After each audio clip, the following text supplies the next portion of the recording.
Hey there, subscribe to my channel, and also press this bell icon so you never miss any new updates, cause whenever we upload new video you will get a notification on your phone. Part 1. You are about to hear a conversation between a man and a woman who are having a discussion about enrolling in a university course. First, you have some time to look at questions 1 to 7.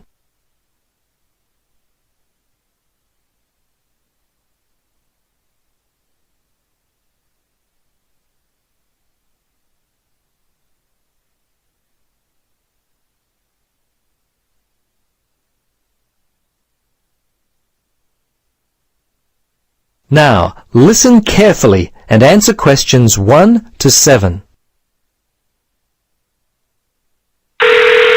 Registrar's office, this is Pam. Yes, hello.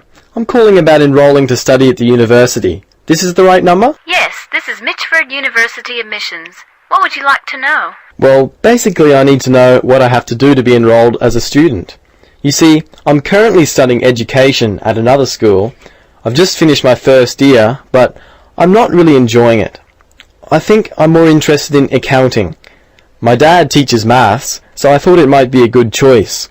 Well, better than business anyway. Okay. Have you received a registration pack? No? How can I get one of those? Well, you've got to have one to register. You can enroll at the university at any time after you receive a registration pack. These are usually available from September for first-year and transferring students, and from November for returning students. On the basis of the information contained in the registration pack, you should attempt to make a firm choice about which courses to study before completing your form. I see. So I've only got a month to get my registration pack in. Can you send me one? Sure. If you are close to a high school, the registration pack and university prospectus are available from the Careers Advisor. Would that be helpful? Well, the closest school's too far away and I haven't got a car. Are there any other ways you can send it to me? Well, for prospective students who have already left school, the registration pack and prospectus are available from the university information line. But that might not be of help for you? No, not really. I'll tell you what, why don't you give me your contact details and I'll send a pack out to you. At least that would be a start. Okay, sounds good. Right. Firstly, what's your name? Richard Dreyfus. That's Dreyfus. Your address there, Richard? Unit 12, 15 Sportsman Avenue. That's SPORTSMAN, Mermaid Beach. 4554. And your telephone? Yes, I won't give you my home. Mobile's best. 0414. Hang on a minute, I don't call myself usually. I think it's 0414 658 339. Yes, that's it. Okay, now, do you have email? Yes, I do. It's Dreyfus, my last name, at IGO. That's IGO.com. All lowercase letters, of course. Before you listen to the rest of the conversation, you have some time to look at questions 8 to 10.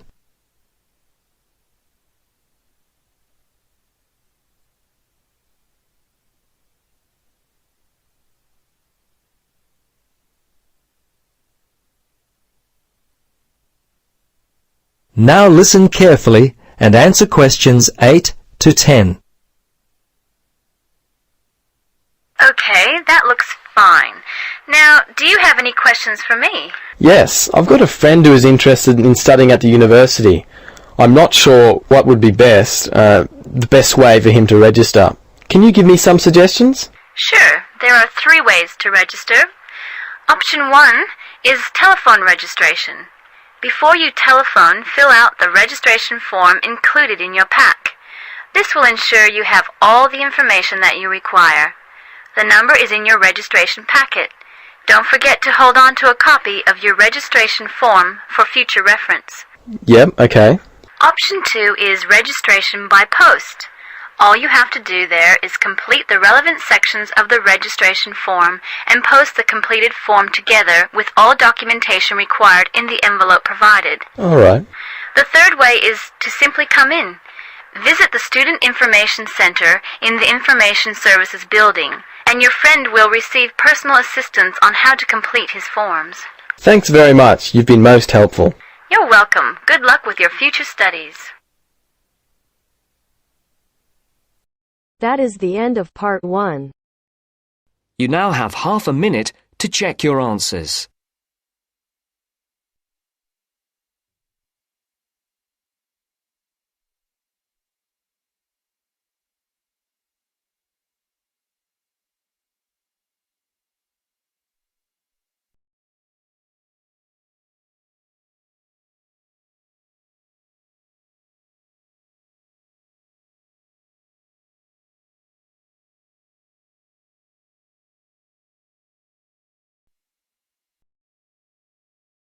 Now turns to part 2. Part 2. You'll hear a lecturer talking to students about a printing process.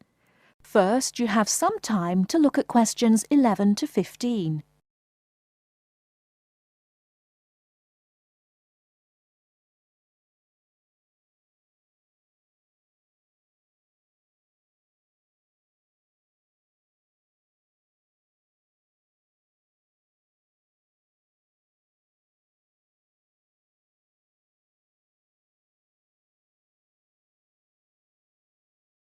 Now, listen carefully and answer questions 11 to 15. As I've made clear in earlier lectures, many different solutions have been proposed to the basic technological problem of getting meaningful marks onto paper. In other words, several different forms of printing have developed over the years, many of which are still in use today for different purposes. This week, I'd like to discuss the rotogravure process. This is one of the most widely used printing processes, and after describing how the process works, I'll be describing some of its industrial uses and the advantages and disadvantages of this form of printing. As the name implies, rotogravure is a form of printing in which large cylindrical pieces of metal rotate, while the paper to be printed passes between them. The paper is held in place against the printing surface by the impression roller. The weight of this roller is one of the factors that affect how much ink is actually transferred to the paper. Remember that this roller does not directly transfer ink onto the paper. The side in contact with the impression roller remains blank, and it's the other side of the paper which is actually the printed side. The impression roller presses the paper against the ink-bearing roller, generally known as the gravure cylinder.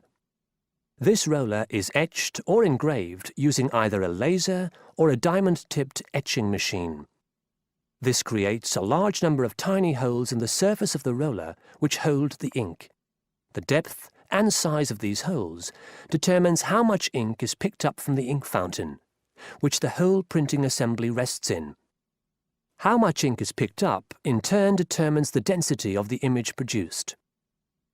As it rotates, the lower roller picks up more ink on its surface than is required, and this needs to be removed before contact with the paper.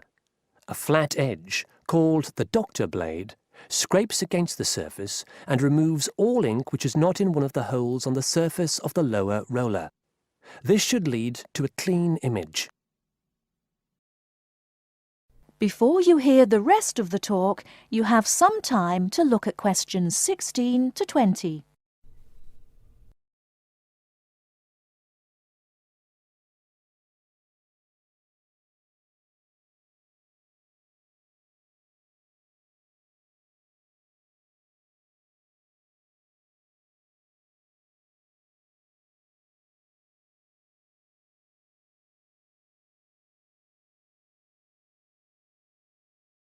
Now listen and answer questions 16 to 20. Now that we understand a little of the mechanics of rotogravure printing, I'd like to look at it in the wider context of the printing industry and discuss the main uses. One of the main advantages of the rotogravure process is that the amount of ink which can be transferred to the paper is high compared to other printing methods. This means that a broad density range can be produced. In other words, with rotogravure, it's possible to produce many different light and dark shades, making it particularly suitable for reproducing photographs and fine art. For shorter print runs, some other processes may give a finer image, but rotogravure is ideal for jobs that involve printing, for example, 1,000,000 magazines. One common place where you'll see printed matter that has been produced by rotogravure is in the advertising material that is often inserted into Sunday newspapers. Of course, it's not just paper that can be printed by rotogravure. It's a very flexible process, since the rollers used can be made to any size required. Whether it's consumer packaging or large rolls of floor covering that need to be printed, rotogravure is a relatively cheap, quick method that is used in a variety of industries. This isn't to say that rotogravure is without its disadvantages. Probably the main drawback is the fact that, with large areas of colour, the dots are visible, even without using any kind of magnifying aid. Now, does anyone have any questions about the rotogravure process? That is the end of part 2. You now have half a minute to check your answers.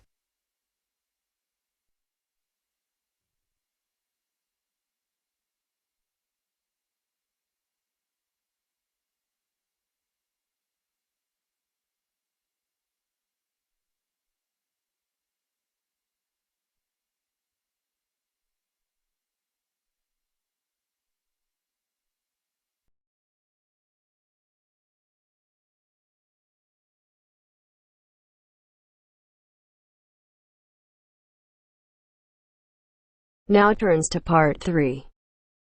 Part 3. Hear an interview conducted by an interviewer special with the scientist Peter Piot, who discovered Ebola, a dangerous disease. Both of them are conversing about the disease and its origin. First, you have some time to look at questions 21 to 25.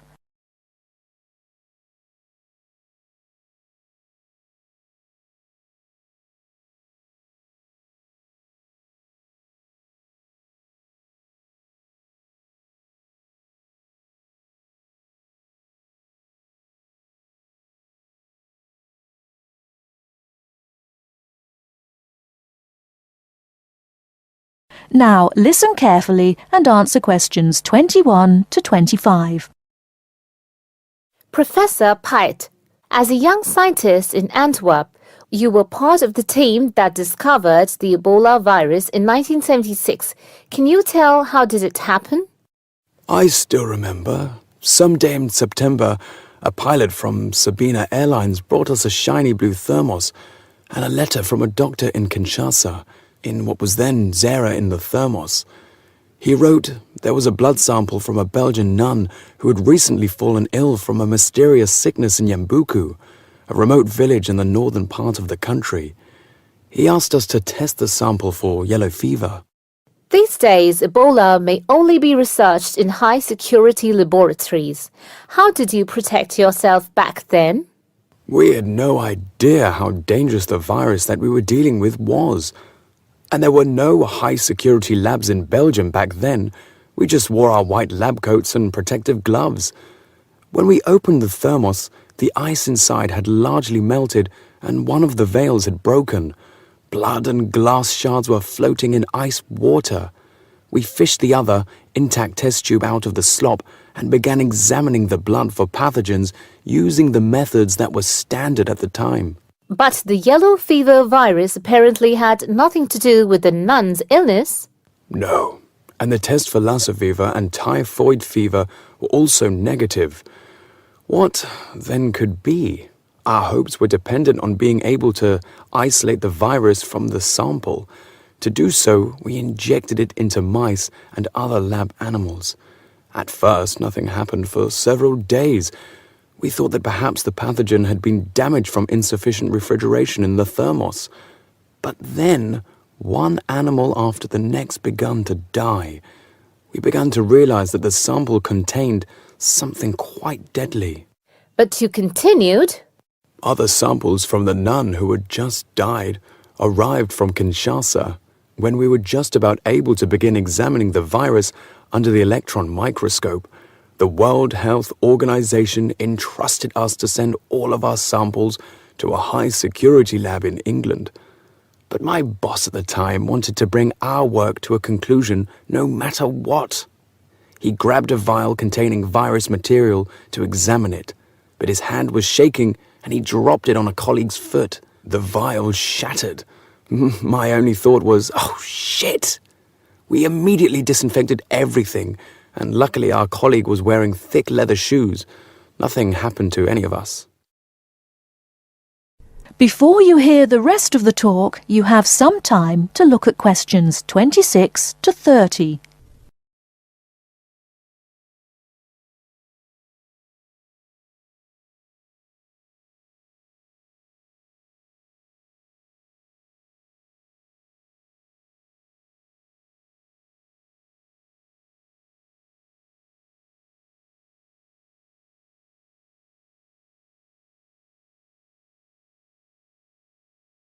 Now listen and answer questions 26 to 30.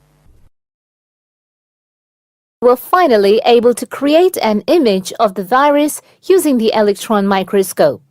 Yes, and our first thought was, what the hell is that? The virus that we'd spent so much time searching for was a very big, long and worm-like.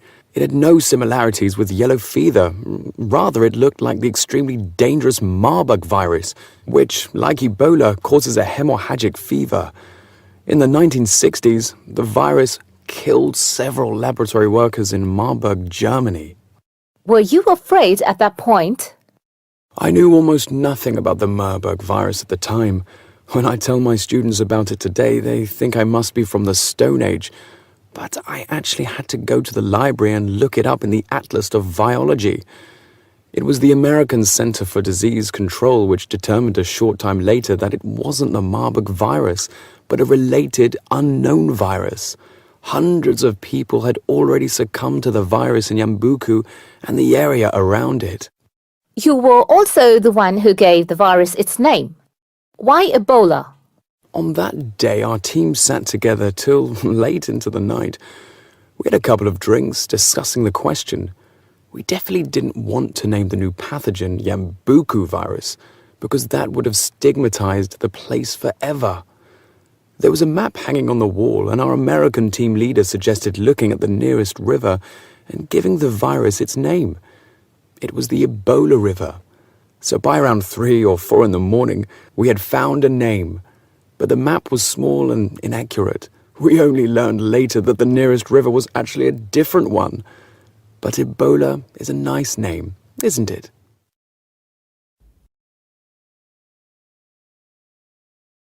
That is the end of part 3. You now have half a minute to check your answers.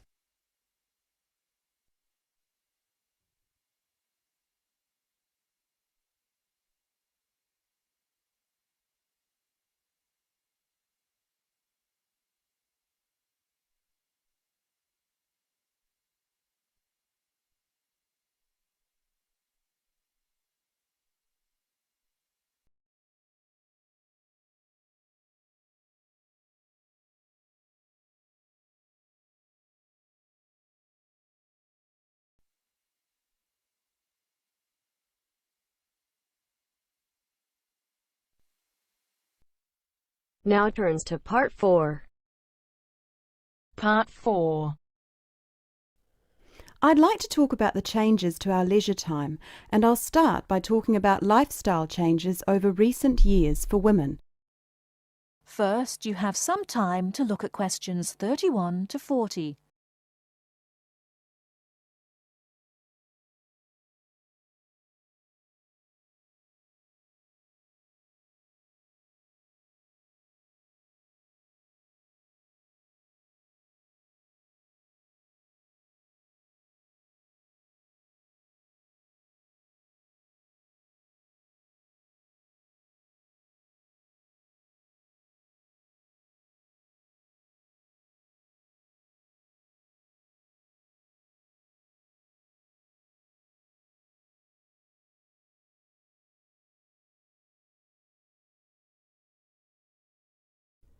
Now listen carefully and answer questions 31 to 40. I'd like to talk about the changes to our leisure time, and I'll start by talking about lifestyle changes over recent years for women. As we all know, the wife and mother of the family has traditionally been responsible for organising and completing household tasks for the family. However, particularly over the last decade or so, we have seen a greater number of women continuing to work after marriage and returning to work after having children. This has significantly reduced the amount of time available for household chores. The result is that nowadays the majority of people own and regularly use products such as dishwashers or microwaves. The modern family often considers hours spent on cleaning and cooking as a waste of valuable time, and generally we are all interested in finding ways of reducing the number of hours we need to devote to such tasks. While washing machines have long been thought of as necessities by families, nowadays so too are microwaves and dishwashers. These goods can drastically reduce the amount of time we need to spend running our home and increase the amount of time available not only to go to work, but also to spend on leisure pursuits. As society develops and we become richer, we put more value on our leisure time and our possessions. The richer a society, the more demanding it becomes. People are no longer happy to work long hours for little return. Expensive holidays, expensive clothes and cars all become more important the more materialistic the society in which we live. Acquiring things and joining the race of acquisition means that modern society spends a lot of time and money purchasing unnecessary goods. Although expensive and persuasive marketing techniques are partly responsible, the demand for such goods often comes from young professionals, those with the money to endlessly upgrade things simply because a better model is made available. Our obsession with the newest and best products available, while good for the economy, can also have a negative impact on the environment. It is not appropriate to overproduce appliances and overuse electricity to keep these unnecessary appliances operating in our homes. We often forget about the damage we have done to and continue to do to the environment. Others opposed to the overuse of appliances and technology also argue that from a social point of view, over-reliance on gadgets means that people are losing the ability to be creative. Traditionally, it was considered an enviable skill to prepare meals night after night for our families. Nowadays, women are more likely to gain approval from others for their success in their careers than their ability in the kitchen. Along with microwaves have come ready-cooked meals, pre-washed vegetables, and our reliance on takeaway food when we are too busy to cook it ourselves. While there are obvious advantages and disadvantages to our increasingly active buying behaviour and changing wants and desires, it is likely that our desire to purchase labour-saving items will continue. So it is therefore inevitable that production of such goods will increase. We can only hope to educate ourselves and our children to buy goods we need, not just goods that are available, and we must also consider their environmental impact. In short, moderation is the most important word for the future. I thank you very much for coming today and listening. That is the end of part 4. You now have half a minute to check your answers.